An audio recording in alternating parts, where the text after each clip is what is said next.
Está divorciándose de él, ¿a su edad? ¡Qué estúpida puede ser! Eso fue lo que dijo mi esposo. Sobre mi mejor amiga. Así que decidí asegurarme de que él también quedara soltero. Todo comenzó una tranquila mañana de jueves.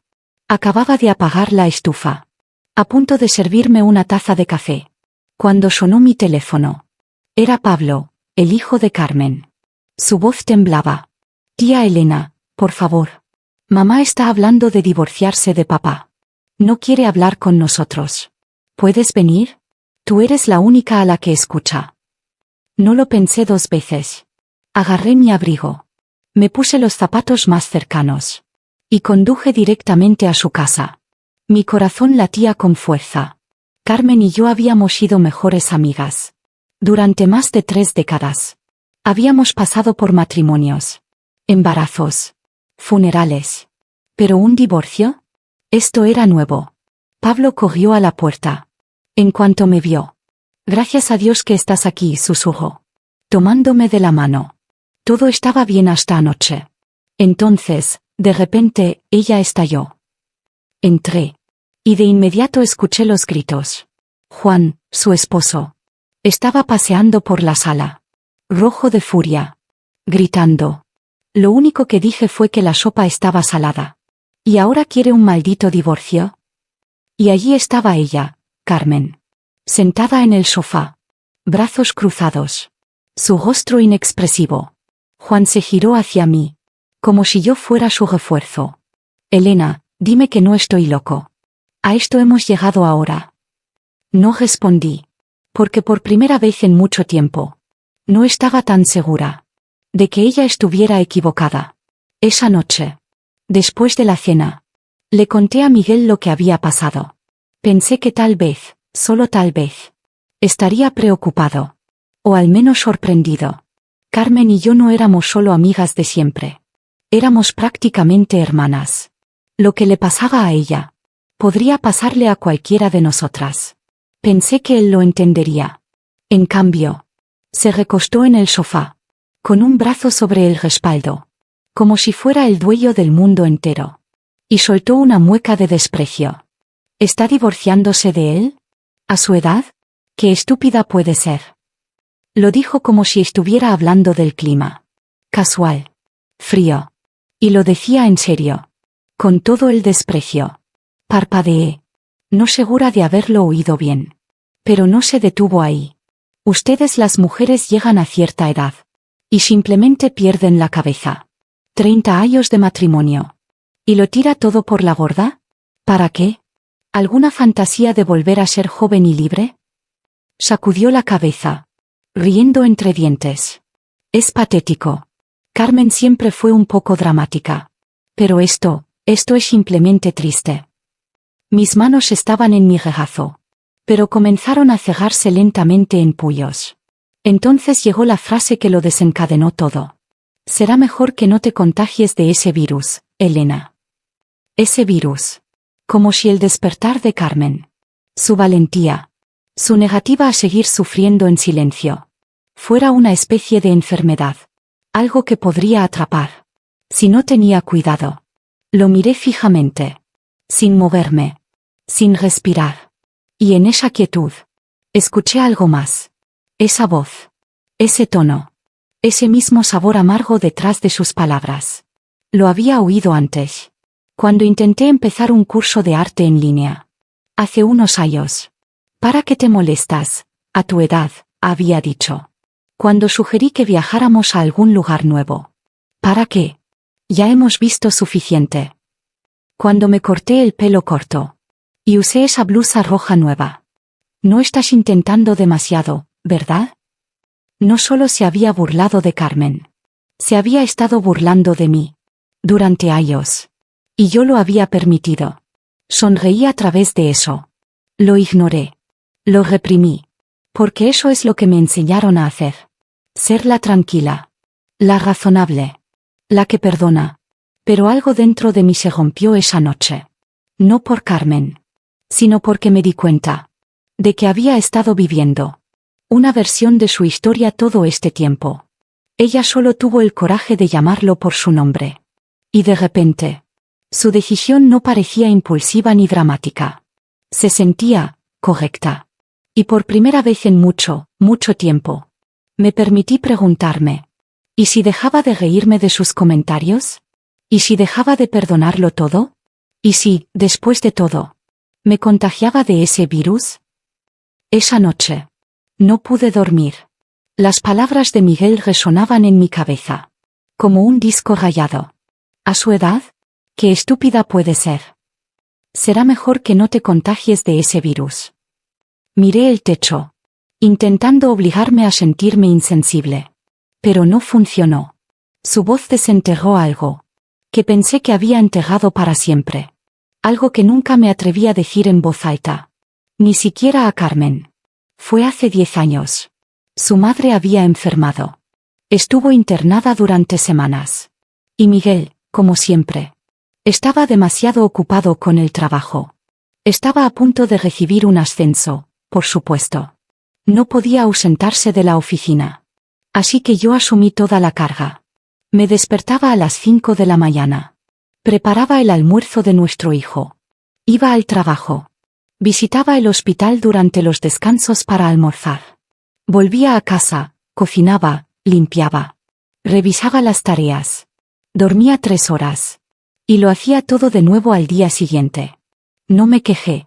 Pensé que estaba siendo una buena esposa. ¿Y Miguel? Hizo exactamente una visita al hospital.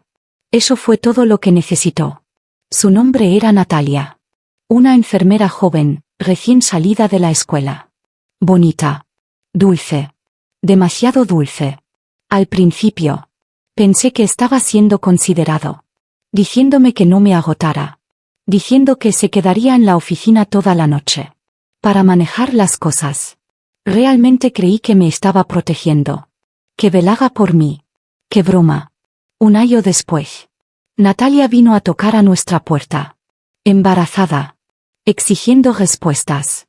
Estaba de pie en nuestra sala. Con las manos en su vientre hinchado. Diciendo cosas como: él dijo que me amaba. Él dijo que te dejaría. Miguel palideció. Cayó de rodillas. Como un hombre suplicando por su vida. Cometí un error, lloró. No significó nada. No quería que llegara tan lejos. Debería haberlo echado esa noche. Pero nuestro hijo estaba a punto de entrar a la secundaria. Adoraba a su padre. Lo veneraba, incluso. No podía romper esa ilusión. No cuando más necesitaba estabilidad. Natalia amenazó con hacerlo público. Dijo que si no me apartaba, lo arruinaría todo. Así que hice lo único que pude. Le escribí un cheque por 80,000 euros. Le dije que se fuera. Le dije que desapareciera. Ella perdió al bebé. En un pequeño accidente de coche semanas después. Miguel ni siquiera visitó el hospital. Solo envió flores y siguió adelante. Como si nada de eso hubiera pasado. ¿Y yo? Sonreí. Seguí adelante. Me dije que todo había terminado. Pero la verdad es que nunca sané. Solo aprendí a cojear con eso. Construí una vida alrededor de una astilla. Enterrada demasiado profundo para sacarla. Sonreí en cada cena. Jugué a ser la esposa devota. Pretendí que lo había olvidado. Pero no lo había hecho. No realmente.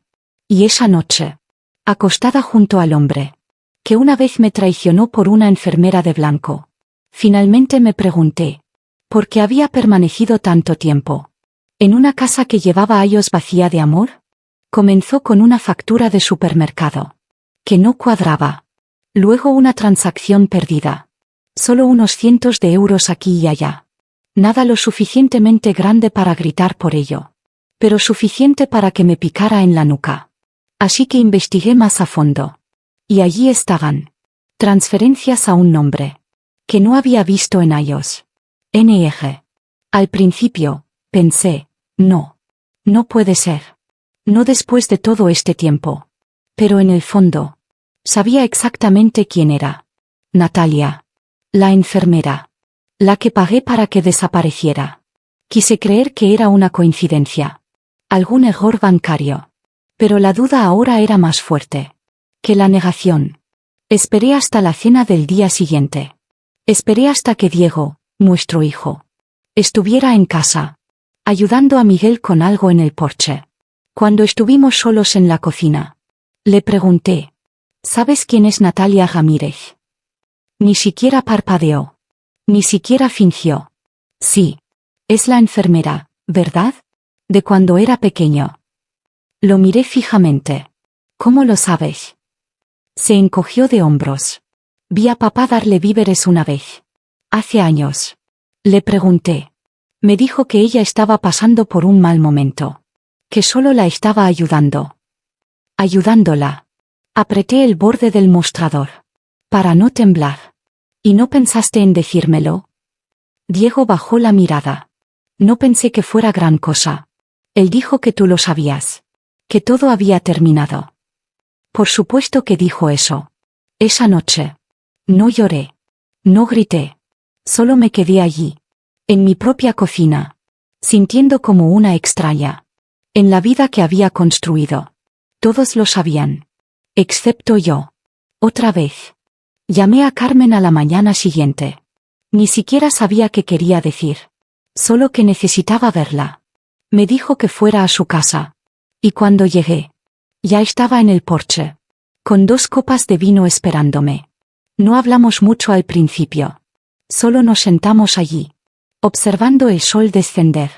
Detrás del tejado del vecino. Los pájaros cantaban. Como si nada en el mundo estuviera mal. Entonces, mientras la luz se desvanecía, ella finalmente se giró hacia mí. Sus ojos estaban cansados, pero claros, como los de una mujer, que ya había llorado todas sus lágrimas, y había encontrado algo más fuerte debajo. Hemos pasado toda nuestra vida, siendo fuertes por ellos, dijo suavemente. Nuestros esposos, nuestros hijos, nuestros suegros, todos. Sostenemos todo. Mientras ellos lo destrozan. No respondí. No tuve que hacerlo. Ella extendió la mano. Colocó la suya sobre la mía. ¿No es hora de que seamos fuertes? ¿Por nosotras mismas? Esa frase me golpeó como una bofetada al alma. Asentí, sin confiar en mi voz. Porque sabía que tenía razón. Había estado callada demasiado tiempo. Sonriendo durante las cenas. Doblando ropa mientras sangraba por dentro. Pensé que ser silenciosa era fortaleza. Pero no era fortaleza. Era supervivencia. Entonces, esa noche, después de llegar a casa, no confronté a Miguel. No tiré platos. No acusé. Simplemente, comencé a prepararme. Saqué nuestros documentos de matrimonio. Busqué abogados en línea. Revisé la escritura de nuestra casa. Los nombres en nuestras cuentas conjuntas. Me reuní con un abogado, en silencio. Programé citas. Mientras Miguel estaba pescando. O durmiendo una siesta en el sofá. Transferí lo que pude. Consulté a un asesor financiero. Moví algunos ahorros a una cuenta privada. Un paso a la vez. Él no notó nada. Porque jugué mi papel. Sonreí en la mesa. Lavé los platos. Asentí a sus historias. Pero detrás de cada sonrisa. Estaba más cerca. Más cerca de la puerta. Más cerca del día en que la cruzaría. Más cerca de la mujer que solía ser. Antes de que la entregara. A un hombre que no la merecía. Y por primera vez. No lloré. No grité. Solo planeé. Y oh, qué poderoso se sentía. Moverme en silencio. Por mí. Esperé el momento adecuado. Llegó un domingo por la tarde. Cuando Diego y su esposa, Sofía, vinieron a almorzar como siempre lo hacían. Preparé un asado. El favorito de Diego. Puse la mesa. Encendí las velas. Quería que todo se sintiera normal. Al menos por unos minutos más. Estábamos a mitad del postre. Cuando dejé mi tenedor. Levanté la vista. Y lo dije. He decidido divorciarme de tu padre. Silencio. Un silencio completo, resonante. Diego parpadeó. El tenedor de Sofía se detuvo en el aire. Ambos me miraron. Como si acabara de anunciar. Que me mudaba a Marte. Espera, ¿qué? Preguntó Diego. Casi riendo. Estás bromeando, ¿verdad? No, dije con calma. Ya hablé con un abogado. Mamá, dijo. Su voz cambiando, endureciéndose. ¿En serio? ¿Divorcio? ¿A tu edad? Esa frase. La forma en que lo dijo. Igual que su padre. Como si tuviera una fecha de vencimiento. Para la libertad. Como si mi vida ya hubiera terminado. Y debería estar agradecida. Solo por existir en un rincón. No me inmuté. Sonreí. Una sonrisa suave, afilada. Tu padre le dio todo a otra mujer. ¿Qué me dejó a mí, exactamente? Diego abrió la boca. Luego la cerró. Sofía bajó la mirada a su plato. Me quedé callada durante años, continué. Me quedé por ti. Me quedé porque no quería romper nuestra familia. Pagué a su amante. Sostuve esta casa con mis propias manos. Y a cambio, él mintió. Se escondió. La mantuvo en segundo plano todo este tiempo. Sofía intentó intervenir. Su voz suave. Tal vez todavía hay una forma de arreglar las cosas. Es mayor ahora. Tal vez se arrepienta. El arrepentimiento, interrumpí. No significa nada sin cambio. Y él no ha cambiado. Solo se volvió mejor para ocultarlo. Diego se pasó una mano por el cabello. ¿Pero divorcio? ¿Ahora? ¿Después de todos estos años? ¿Qué hay del retiro? ¿La casa? ¿Los nietos? Esto es, mucho. Exacto, dije. Ya ha sido mucho. Para mí. Pero nadie nunca preguntó cómo me sentía. Todos asumieron que seguiría absorbiendo el daño. Me miró. Sus ojos más suaves. ¿Es esto realmente lo que quieres? Es lo que necesito. Se dejó caer en su silla. Derrotado. No sé ni qué decir. No tienes que decir nada, dije con suavidad. Solo entiende que no estoy pidiendo permiso. Te lo digo porque te amo. Pero no seguiré muriendo un poco más cada día. Solo para que todos los demás estén cómodos. La habitación se quedó en silencio. Durante mucho tiempo. Podía sentir su conmoción. Su confusión. Tal vez incluso su miedo. Pero por primera vez en décadas. Yo no tenía miedo. Porque finalmente lo había dicho. En voz alta. Y no había vuelta atrás. Se suponía que sería una tarde tranquila. Acababa de terminar yoga con Carmen. Compré un té helado. Y decidí dar un paseo por el parque de las acacias. Antes de volver a casa. El sol estaba cálido. Los pájaros cantaban. Niños jugaban. Y entonces los vi. Miguel. Natalia. Sentados lado a lado. En un banco bajo un plátano. Ella reía. Inclinándose un poco demasiado cerca. Ajustando el cuello de su camisa. Como si fueran una pareja de casados en vacaciones. Él parecía relajado. Complacido consigo mismo. Como si nada en el mundo pudiera tocarlo. Me congelé. Solo por un segundo. Luego seguí caminando. Directo hacia ellos. No dudé. Él levantó la vista. Y pude verlo en sus ojos. El instante en que se dio cuenta de que estaba allí. Demasiado tarde. Levanté mi vaso. Y sin decir una palabra. Vertí mi té helado directamente en su regazo. Él jadeó y se levantó de un salto. Tropezando hacia atrás. Como un niño culpable atrapado con las manos en la masa. Oh, ahora te sientes cómodo. Siendo visto con ella en público, dije. Mi voz tranquila pero cortante. Bien. Pronto estarás soltero. Los ojos de Natalia se abrieron de par en par. Intentó levantarse. Explicar. Sonreír a través de la humillación. Pero no la estaba mirando a ella. Mis ojos estaban fijos en Miguel. Y entonces llegó Carmen. Cruzó los brazos. Su voz fría como el acero. Qué bueno ver que los viejos hábitos nunca mueren, ¿verdad, Miguel? La gente a nuestro alrededor. Había comenzado a mirar. Teléfonos afuera. Susurros extendiéndose como un incendio. Miguel abrió la boca para hablar.